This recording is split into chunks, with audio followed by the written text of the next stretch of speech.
Hello everyone, welcome to my YouTube channel Utpal Manna maths. हमने प्रश्नावली 3.1 के यानी दो चर वाले रैखिक समीकरण युग्म के प्रश्नावली 3.1 के सवाल नंबर 4 तक का सॉल्यूशंस देख लिया था। अब सवाल नंबर 5 से सॉल्यूशंस हम लोग देखेंगे, तो आइए शुरू करते हैं। एक आयताकार बाग जिसकी लंबाई चौड़ाई से 4 मीटर अधिक है, लंबाई जो है चौड़ाई से 4 मीटर अधिक है, का अर्ध परिमाप 36 मीटर है।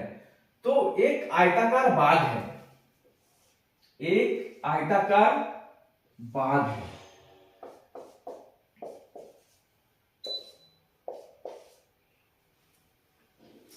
इस आयताकार बाग का जो अर्ध परिमाप है, अर्ध परिमाप कितनी है? 36 मीटर, और लंबाई जो है चौड़ाई से 4 मीटर अधिक है। तो यहां पे हम लोग निकालना क्या है? बाग की विमाएं ज्ञात कीजिए। बाग की विमाएं ज्ञात कीजिए का मतलब है बाग की यानी आयताकार बाग की लंबाई और चौड़ाई ज्ञात कीजिए। तो यहां पे बोला है जिसकी लंबाई चौड़ाई से 4 मीटर अधिक है, यानी यहां पे चौड़ाई से अधिक बोला गया है, तो हम लोग चौड़ाई को मान लेंगे, यानी जो चौड़ाई है उसको हम लोग x मान लेंगे, x मीटर मान लेंगे। जिसकी लंबाई चौड़ाई से 4 मीटर अधिक है, लंबाई कितनी है? चौड़ाई से 4 मीटर अधिक, यानी ये जो लंबाई होगी वो चौड़ाई से 4 मीटर अधिक होगी, यानी x + 4 मीटर। तो हम अगर b बराबर x मान ले तो L बराबर हो जाएगा x + 4। तो हमको मानना है चौड़ाई। माना आयताकार बाग की चौड़ाई यानी b बराबर x, अतः आयताकार बाग की लंबाई L बराबर हो जाएगा x + 4।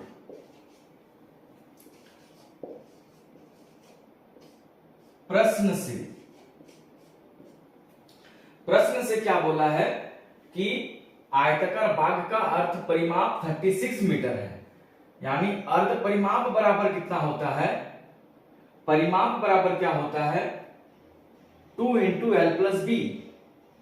तो अर्ध परिमाप बराबर है, अर्ध परिमाप बराबर कितना है? 36 मीटर, यानी L + b। परिमाप बराबर क्या होता है? 2 × L + b। आयत का परिमाप बराबर 2 × L + b। तो इसको हम लोग 2 से भागा करेंगे, 2 2 कटेगा तो L + b, यानी अर्ध परिमाप कितना होगा? L + b। तो L + b बराबर कितना हो जाएगा? 36। L बराबर हमारे पास है x + 4, this implies x + 4 plus b बराबर है x = 36। This implies x + x 2x + 4 = हो जाएगा 36। दिस इंप्लाइज 2x बराबर हो जाएगा 36 - 4। दिस इंप्लाइज 2x बराबर हो जाएगा 32। दिस इंप्लाइज x बराबर हो जाएगा 32/2। दिस इंप्लाइज x बराबर हो जाएगा 16 मीटर। अर्ध परिमाप मीटर में था तो x भी मीटर में होगा। अतः आयताकार बाग की चौड़ाई b बराबर, चौड़ाई को हमने x माना था, यानी x बराबर 16 मीटर। अतः तथा आयताकार बाग की लंबाई L बराबर हो जाएगा x प्लस 4 यानी 16 प्लस 4 बराबर 20 मीटर। तो ये आयताकार बाग की लंबाई और चौड़ाई निकल गई, यानी उसकी विमाएं निकल गई। अगला सवाल है, एक रैखिक समीकरण 2x plus 3y minus 8 equal to 0। तो हमें एक रैखिक समीकरण दी गई है 2x plus 3y minus 8 equal to 0। दो चरों में एक ऐसी और रैखिक समीकरण लिखिए। हमको दो चरों में एक अन्य रैखिक समीकरण लिखनी है ताकि युग्म का ज्यामितीय निरूपण जैसा कि प्रतिच्छेद करती रेखाएं हो, समांतर रेखाएं हो, संपाती रेखाएं हो। तो हमको एक पेयर ऑफ लीनियर इक्वेशन बनाना है जिसका एक इक्वेशन दिया गया है, दूसरा इक्वेशन हमको लिखना है ताकि दोनों इक्वेशन मिल करके, दोनों समीकरण मिल करके क्या बनाएगा, एक पेयर ऑफ लीनियर इक्वेशन बनाएगा, दो चरों में रैखिक समीकरण युग्म बनाएगा जिसका निरूपण होना चाहिए प्रतिच्छेद करती रेखाएं हो, समांतर रेखाएं हो, संपाती रेखाएं हो। तो हम लोग जानते हैं प्रतिच्छेद करती रेखाएं होती है जब a1 by a2 does not equal to b1 by b2। यानी यहां पे अगर एक समीकरण 2x plus 3y minus 8 equal to 0 है, दूसरा समीकरण हम लोग ले सकते हैं 3x plus 2y minus 12 is equal to 0। तो पहला समीकरण हमारे पास है 2x plus 3y minus 8 is equal to 0। तो a1 बाई a2 करेंगे 2 बाई 3, b1 बाई b2 करेंगे 3 बाई 2, दोनों बराबर नहीं है। इसका मतलब है कि एक पेयर ऑफ लीनियर इक्वेशन में अगर एक इक्वेशन अगर ये दिया गया है तो दूसरा इक्वेशन ये हो सकता है ताकि प्रतिच्छेद करती रेखाएं हो, क्योंकि यहां पे a1 by a2 does not equal to b1 by b2 है। तो a1 by a2 does not equal to b1 by b2 अगर होता है तो दोनों रेखाएं क्या होती है, आपस में प्रतिच्छेद करती है। तो एक एग्जांपल हम लोग ये ले सकते हैं 3x plus 2y minus 12 is equal to 0। अपने मन से और भी ले सकते हैं, जैसे कि पहला है 2x plus 3y minus 8 is equal to 0, दूसरा ले सकते हैं 5x plus 10y plus 16 is equal to 0। ये भी ले सकते हैं। a1 कितना है 2 by 5, b1 a1 by a2 कितना है 2 by 5, b1 by b2 कितना है 3 by 10, जो कि आपस में बराबर नहीं है। तो इस तरह से आप अपने से बना सकते हैं। तो पहला वाला का एक एग्जांपल हो जाएगा 3x plus 2y minus 12 is equal to 0। दूसरा बोला है समांतर रेखाएं।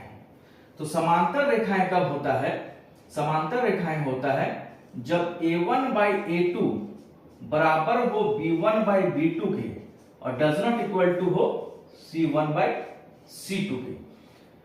तो a1 by a2 बराबर b1 by b2 होना चाहिए।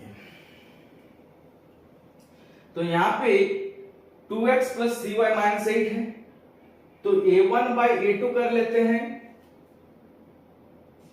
4x, तो 2/4, a1 by a2 बराबर 2/4 कटेगा तो 1/2 आएगा। सेकंड में भी हमको 1/2 आना चाहिए। तो अगर सेकंड में अगर हम लोग अगर 6y ले लेंगे प्लस 6y, तो देखो b1 by b2 कितना आ रहा है 3y by 6y, ये इक्वेशन नंबर 1 है। 6y, y नहीं होगा, 3 by 6, 3 दूना 6, यानी a1 by a2 बराबर b1 by b2 हो रहा है। कब, जब हम लोग 4x प्लस 6y ले रहे हैं।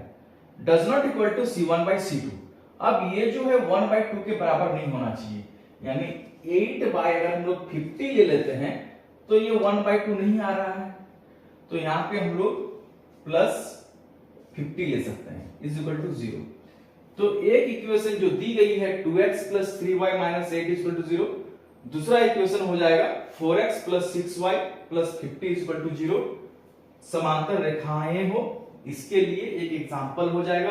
दूसरा समीकरण हम लोग ले सकते हैं 4x plus 6y plus 50 equal to 0, क्योंकि यहाँ पे a1 बाई a2 बराबर है b1 बाई b2 के। 2 दूनी 4, 3 दूनी 6, 8 दूनी 16 होना चाहिए था 50 है, c1 बाई c2 के बराबर नहीं है, यानी ये एक एग्जाम्पल हो जाएगा।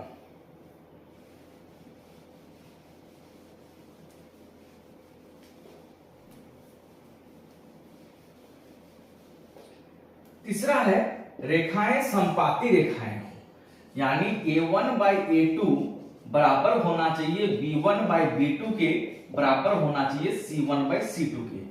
तो इसका एक एग्जांपल ये है, इसका एक एग्जांपल ये है, इसका एग्जांपल हो जाएगा, ये जो इक्वेशन है इसको कोई एक संख्या के साथ गुना कर दो, तो गुना कर देते हैं 2 से, तो 2 दूनी 4, 4x प्लस 6y, 8 दूनी 16 माइनस 16 इक्वल टू 0। तो यहां पे देखो a1 बाई a2 कितना आएगा 2 बाई 4 यानी 1 बाई 2, b1 बाई b2 कितना आएगा 3 बाई 6 यानी 1 बाई 2, c1 बाई c2 कितना आएगा 8 बाई 16 माइनस 8 बाई माइनस 16 कितना आएगा 1 बाई 2। तो यहाँ पे a1 बाई a2 बराबर है b1 बाई b2 के और c1 बाई c2 के, तीनों ही आपस में बराबर है, और तीनों ही आपस में बराबर हो तो दोनों समीकरण क्या होगा समपाती रेखाएं होगा। दोनों समीकरण का जो ज्यामितीय निरूपण है वो कैसा होगा समपाती रेखाएं होगा। तो इसका एक एग्जांपल ये ले सकते हैं, 3 से भी गुना कर सकते हैं, 4 से भी कर सकते हैं, जिससे मर्जी गुना करो, किसी एक संख्या से गुना कर देना तो वो समपाती रेखा के लिए एक अन्य इक्वेशन बन जाएगा। तो इस तरह से इस सवाल को हम लोग सॉल्व कर सकते हैं। अब आगे देखते हैं अगला सवाल, समीकरणों x minus y plus 1 equal to 0 और 3x plus 2y minus 12 equal to 0 का ग्राफ खींचिए। तो हमें दो समीकरण दिया गया है, इसका क्या करना है ग्राफ खींचना है। x अक्ष और इन रेखाओं से बने, तो ये जो समीकरण है इसका ज्यामितीय निरूपण क्या होगा एक रेखा होगा। ये जो समीकरण है इसका ज्यामितीय निरूपण क्या होगा एक रेखा होगा। इन दोनों रेखाओं यानी दोनों समीकरण से जो रेखाएं प्राप्त हो रही है वे दोनों रेखाओं और x अक्ष, इनसे क्या बनेगा एक त्रिभुज बनेगा। ये दोनों रेखाओं और x अक्ष से क्या बनेगा एक त्रिभुज बनेगा। इस त्रिभुज के शीर्षों के निर्देशांक ज्ञात कीजिए, और जो त्रिभुज बनेगा उसका जो शीर्ष होगा उसका क्या करना है निर्देशांक ज्ञात करना है। और त्रिभुजाकार पटल को छायांकित कीजिए, और त्रिभुज को क्या करना है छायांकित करना है। तो आइए देखते हैं सॉल्यूशन।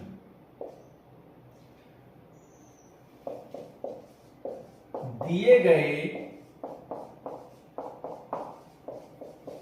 रैखिक समीकरण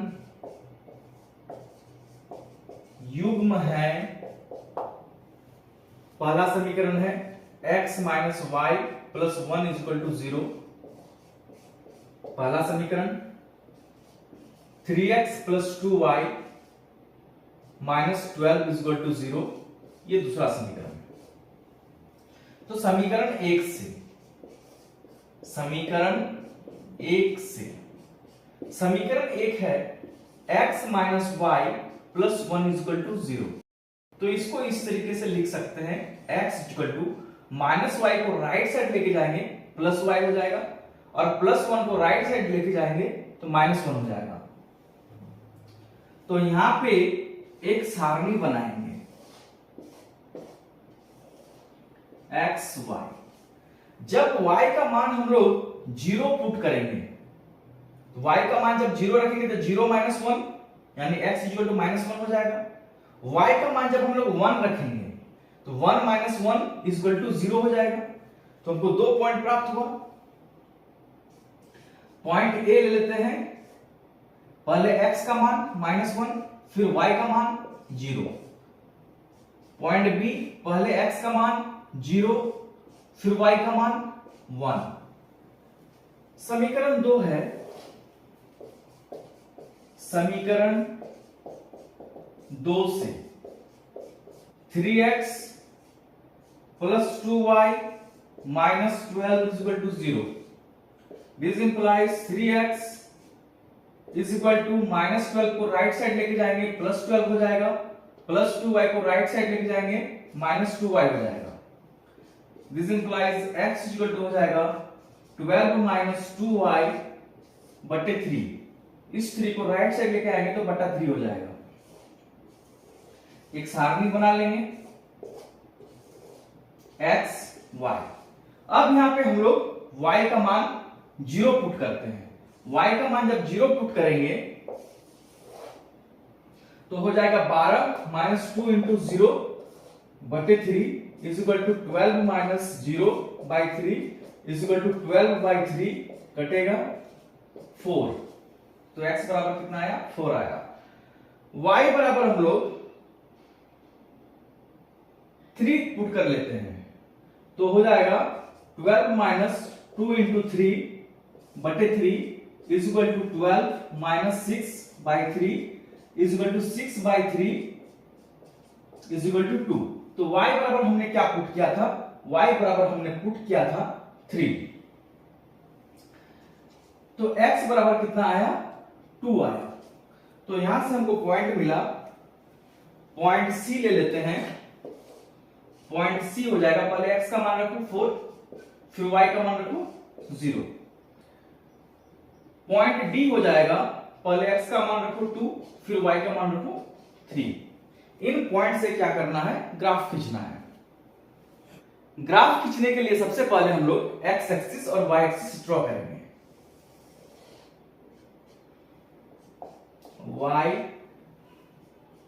y dash x dash o 1 2 3 4 5 -1 -2 -3 -4 1 2 3 4 -1 -2 -3 -4। तो पहला पॉइंट है -1 0 -1 0, तो ये पॉइंट हो जाएगा पॉइंट ए -1 0। दूसरा पॉइंट है 0 1 0 1, ये पॉइंट हो जाएगा पॉइंट बी 0 1। दोनों को मिला देंगे, इसको आगे बढ़ा देंगे, इसको पीछे बढ़ा देंगे। x minus y plus 1 is equal to 0 इस लाइन का नाम है। दूसरा है पॉइंट C, जो सेकंड इक्वेशन का पॉइंट है। पॉइंट C है 4 0 4 0, तो ये पॉइंट हो जाएगा पॉइंट C 4 0। पॉइंट D है 2 3 2 3,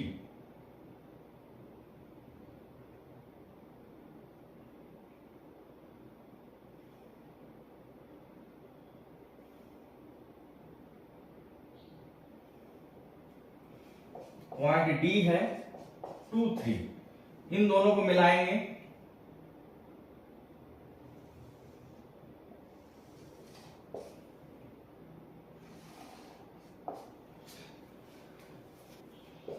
three x plus 2y minus 12 is equal to 0 इस लाइन का नाम है। तो दोनों ही इंटरसेक्ट करता है पॉइंट D पर। पॉइंट D पर दोनों ही लाइन प्रतिच्छेद करती है। तो यहां पे ये एक लाइन है, ये एक लाइन है और ये एक्स एक्सिस है। इनसे क्या बनता है? त्रिभुज बनता है। त्रिभुज को छायांकित कर लेंगे तो एक त्रिभुज बनता है। त्रिभुज को छायांकित करने बोला गया है और त्रिभुज के शीर्ष लिखना है हमें। तो त्रिभुज का शीर्ष है ये डी है, क्या है 2 3। त्रिभुज का शीर्ष ए है -1 0 और 4 0, सी 4 0। तो हमारे पास त्रिभुज है, त्रिभुज DAC। DAC एक त्रिभुज बना जिसका शीर्ष है, शीर्ष के निर्देशांक हो जाएगा point D23, point A-10, point C40। तो इस त्रिभुज का निर्देशांक हमने ज्ञात कर लिया और त्रिभुज को छायांकित कर लिया, यही क्वेश्चन में बोला गया था। तो आज यहीं तक रहने देते हैं। अब अगली वीडियो में नेक्स्ट एक्सरसाइज के साथ मिलते हैं, तब तक के लिए थैंक यू।